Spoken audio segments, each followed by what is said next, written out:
안녕하십니까? 인생의 복잡한 문제들을 말씀으로 단칼에 해결해주는 김종근 목사의 쾌도 남마입니다.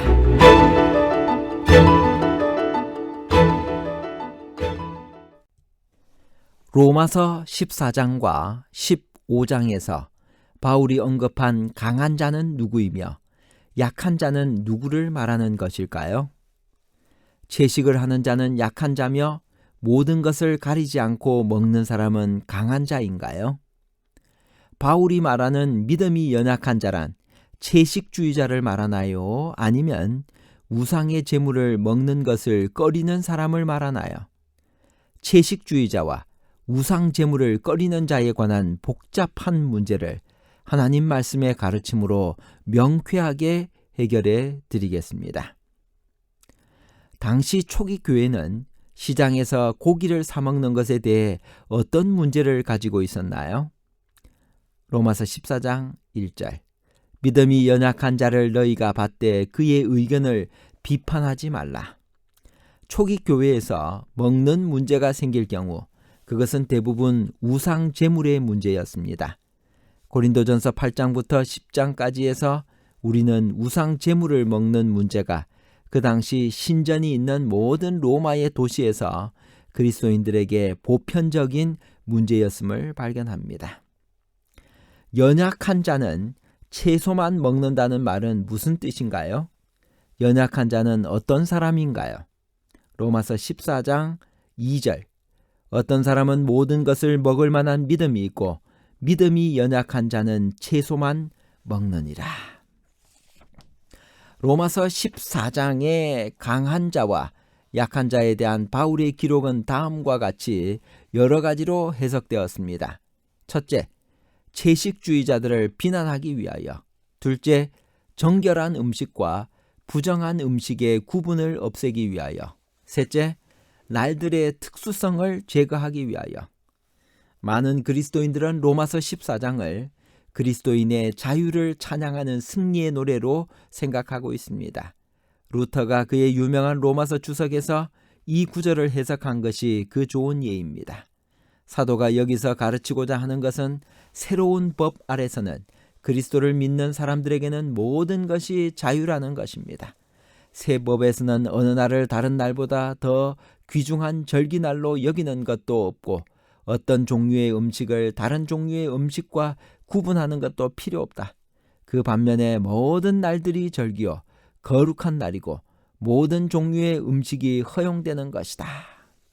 그러므로 많은 그리스도인들은 로마서 14장의 약한 자를 그리스도인의 자유를 깨닫지 못한 불쌍한 사람으로 취급합니다. 그리고 자기들은 다행히도 강한 자에 속해 있다고 생각합니다. 그러나 정말 그리스도인의 자유라는 것이 하나님께서 제정해 주신 모든 것으로부터 벗어나는 것을 의미하는 것일까요? 그것은 하나님께로부터 벗어나는 것이 되지 않을까요? 로마서 14장의 참뜻을 알기 위해서는 그 당시 바울이 강한 자와 약한 자에 대해 말할 때 그의 의중이 무엇이었는지를 아는 것이 제일 중요합니다. 저자의 의도를 떠나서 아무리 논쟁을 벌여봐야 소용없는 지식이기 때문입니다. 로마서의 수신자는 유대인과 이방인 모두입니다. 바울 당시 로마에는 약 4만 명의 유대인들이 살고 있었다고 봅니다. 그들 중에 상당수는 BC 63년에 폼페이 장군이 유대를 점령했을 때 개선 기념물로 로마에 끌려간 노예들의 후손들이었을 것입니다. 부지런한 유대인들은 바울 당시 대부분이 노예 신분에서 벗어나 자유인이 되어 있었습니다. 그 중에서 몇몇 사람들이 AD 31년 6월절에 예루살렘에 갔다가 성령의 충만함을 보고 복음을 받아들이고 로마 교회가 설립되었을 것입니다. 물론 로마 교회에는 이방인들이 많이 있었을 것입니다. 유대인들과 이방인 사이에는 언제나 긴장과 갈등이 있었습니다. 더구나 유대인들은 로마에서 2번이나 축출된 일이 있었습니다. AD 19년에 테베리우스 황제가 첫 번째로 유대인을 로마에서 추방했으며 AD 49년에는 글라우디오 황제가 자주 일어나는 유대인들의 폭동에 대한 벌로 유대인들을 로마에서 추방했습니다.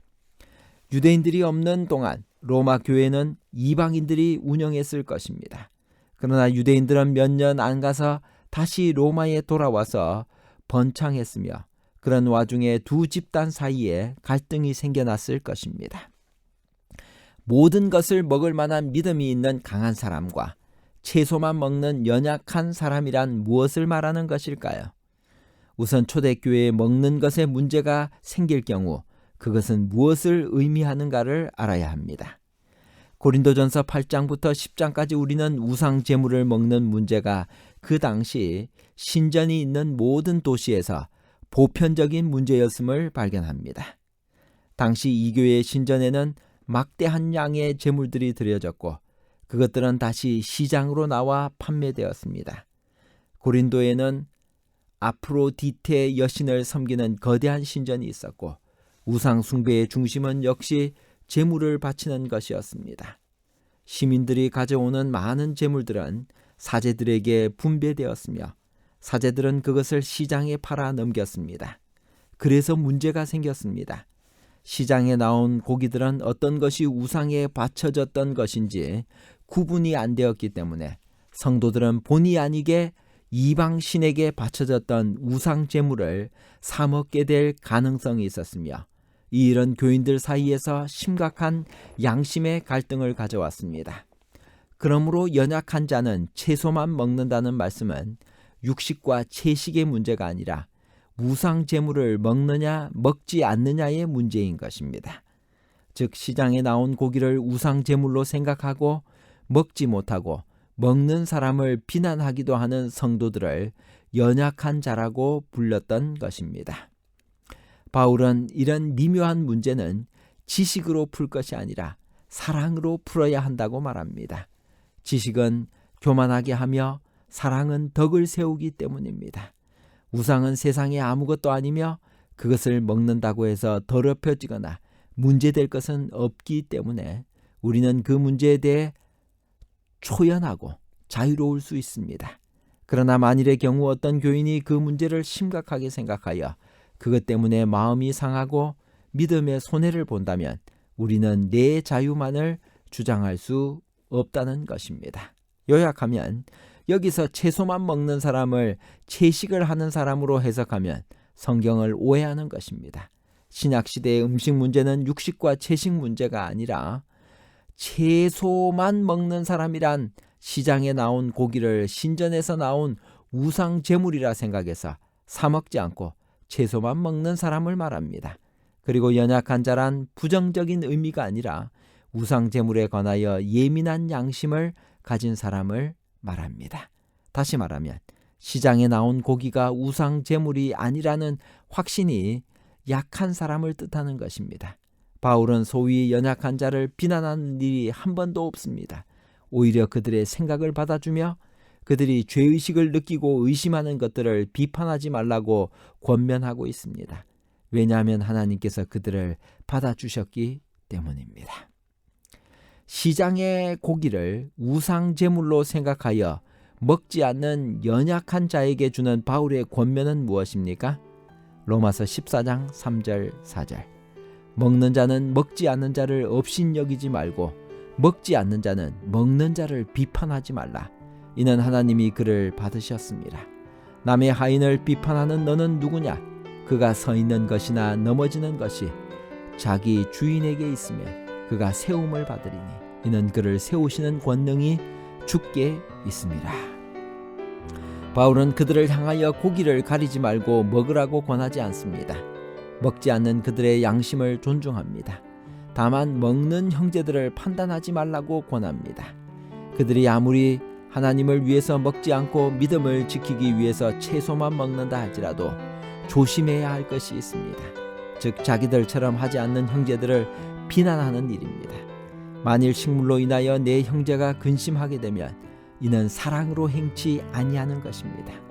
바울이 그들을 연약한 자라고 부른 것은 그들의 믿음이 약하기 때문이 아니었습니다. 오히려 그들은 스스로 믿음이 강함을 자랑했습니다. 그리고 자기들처럼 실천하지 못하고 시장에 나온 우상 제물을 확인해 보지도 않고 먹는 사람들을 비난하면서 상대적인 영적 우월감을 가지고 있었습니다. 그들은 믿음보다는 행위에 의존하여 그들의 구원을 확신하려고 했습니다. 그런 의미에서 그들은 연약한 자였습니다. 결론입니다. 첫 번째, 어떤 사람은 모든 것을 먹을 믿음이 있고 연약한 자는 채소를 먹느니라는 말은 마음대로 먹는 사람이 믿음이 있고 채식하는 사람은 연약한 사람이라는 말이 아닙니다. 이것은 우상 제물을 먹는 것의 문제입니다.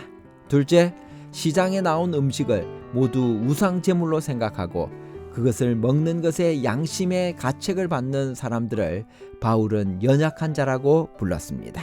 셋째, 로마서 14장에서 강한 자란 형제를 비판하지 않고 사랑으로 받아주는 사람이요, 약한 자란 형제가 자기와 달리 행동한다고 해서 비판하고 업신여기는 사람을 말합니다. 감사합니다.